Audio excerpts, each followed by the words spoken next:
The boys leave it late, but it was worth the wait. And the plucky hatters are sent home in tatters. More injury woes as the list continues to grow. And in the FPL, low scores everywhere. But then we won the cup, so I don't care. The good, the bad, and the ugly at Liverpool FC for EPL and FPL Gameweek number 26, and of course the Carabao Cup final. Brought to you by the LFC file. Roll the intro, Virgil.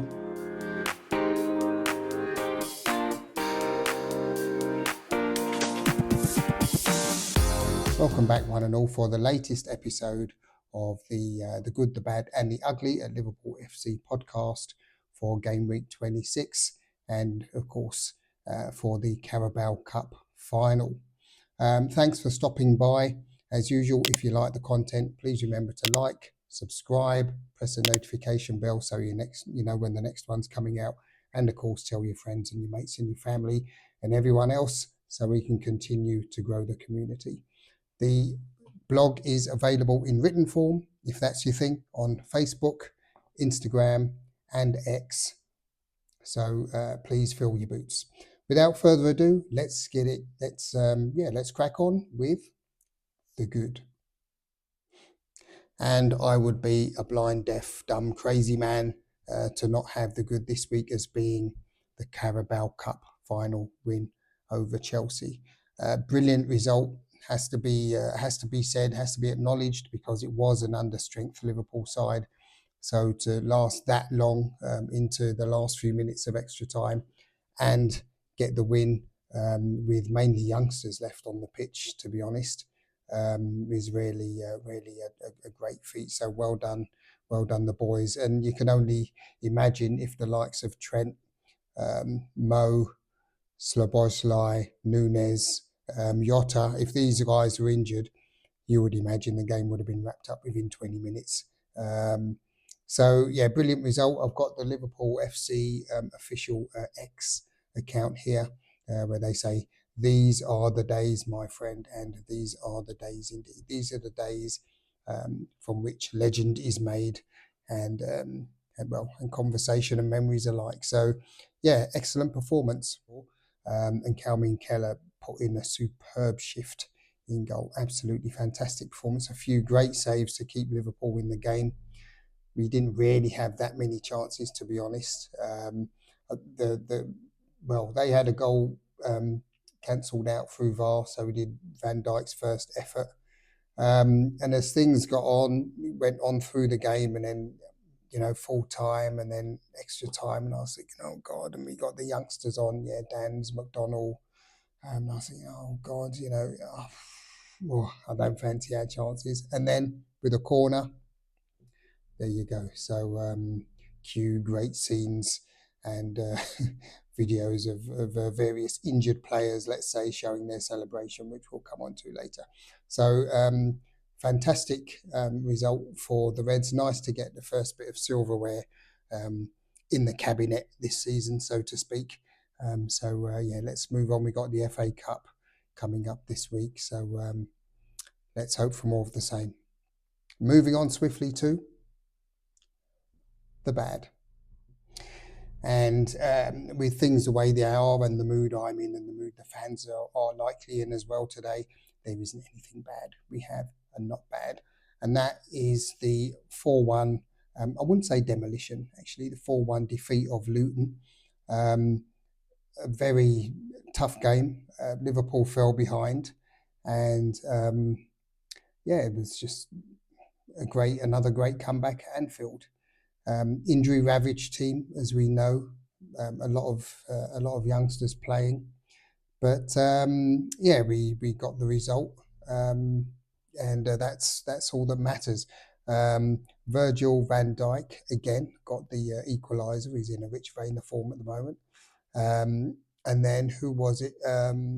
Cody Gakpo extended the lead a few minutes later, heading in Mac Allister's centre.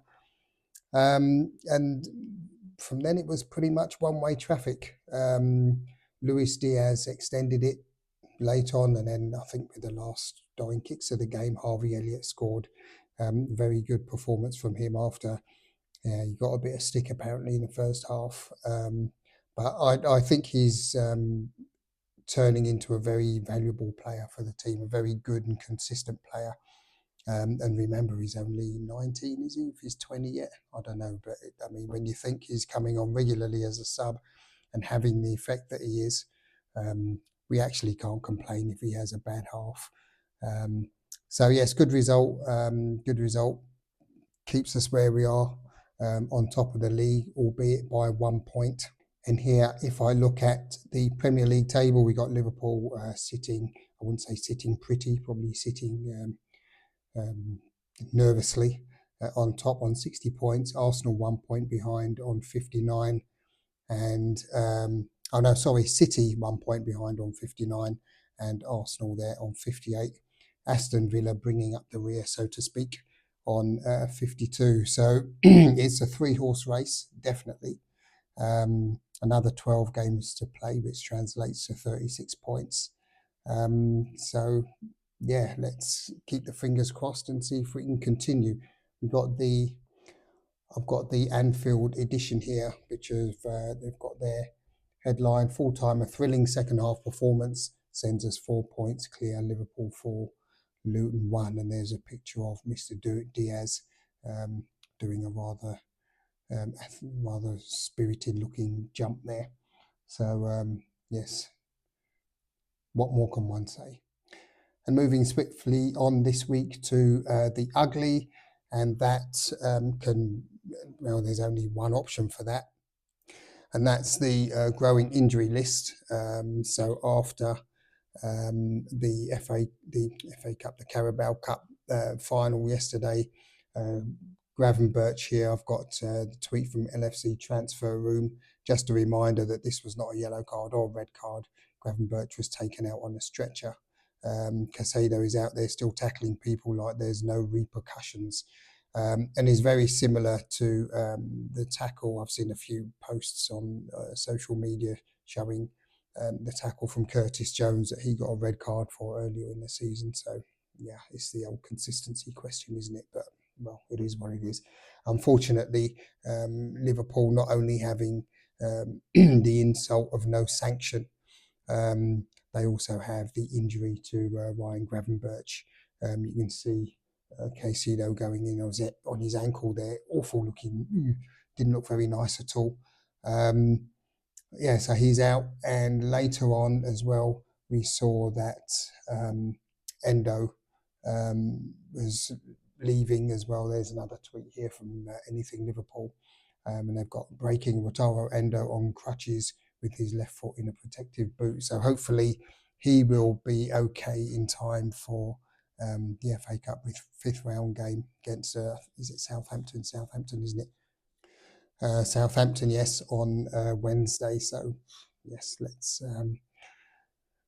see. I think Mo Salah should be back. There's been a few stories about when various players should be coming back. I think Mo Salah could be back, and maybe Szoboszlai, but it's not looking good. The squad is rarely on the last, to use a not very good pun, but the last legs. Let's put it that way. But down to the last few fit players, it seems. So hopefully Salah should be back this week. I think Szoboszlai may well be back, or Nunez. Yeah, speaking of Nunez, there's this clip that's been doing around the social media showed where Nunez comes steaming down the stairs after Van Dijk has scored in order to celebrate. He pushes Curtis Jones out of the way. He goes absolutely crazy now. I'm just looking at it now. Look, poor Curtis Jones hobbling with his leg brace, and Nunez pushes him out of the way, jumps over the hoarding, being injured, of course, and then he's giving it some. So you have to think, well, if he can run and hurdle like that, he should be ready by Wednesday, hopefully. But I just hope he hasn't done any more injury here or made Curtis Jones' injury any worse. Let's put it that way. Moving swiftly on before we wrap up to this week's FPL review. So not a great week, as I said in the opening. Couldn't really care, but you won the cup, so That's the most important thing, to be perfectly honest. Yeah, Haaland got 10. He seems to have gone off the boil a bit, actually. Douglas Luiz is my highest score with 15. I've still got Ivan Toney to score today. West Ham will be welcoming Brentford to the City of London Stadium. So hopefully he can bag or two there, shift the ball for a few free kicks here and there, maybe get us the odd goal and a few more points. So yes, Mr. Tony, do us a favour, please, to save face. League-wise, still in 8th place in the Dusseldorf Super League. I'm quite a way down now. I've got 2 chances of overtaking Barabbas 11, which is a fat chance, and likely no chance, to be honest. So yeah, so long as I don't get overtaken by Bilbo Baggins, because then it'll be Bilbo Braggins. So yeah, this is my main concern at the moment, just to make sure I keep away from the bottom. Yeah, how things have turned from a few weeks ago. But anyway, never mind. It is what it is, and we'll see what comes next week. We got Nottingham Forest, so let's see how we do there. Moving on to the League of Kings, which has its name disguised for our privacy and security of those taking part. The league, otherwise known as 2085963. I'm in 4th place there, a healthy 30-odd point lead on 1,288 points from Arsenal. Love heart. In 5th, and 24 points away from Kiko, who's in 3rd place. So there's all to play there, all to play for. Let's see how that shakes out over the next couple of weeks. There is a double game week coming up, and I think might be Luton playing twice. Yeah, I'm planning for that. So I'm going to wrap it up there, guys. Thanks very much for stopping by. As I said before, if you like the content, remember to like, subscribe, press the notification bell, and there should be some clicks going on while I do that. Hopefully that works with my humble editing, and we can continue to grow the community. Please share as well.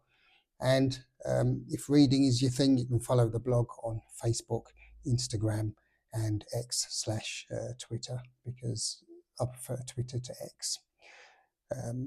Yeah, anyway, let's wrap it up there, folks. Thanks very much again, and enjoy the rest of the week, guys. Stay safe, and here's to a few more points and a bit of advancement in the cup game over the next week. So until next time, gang, your LFC file.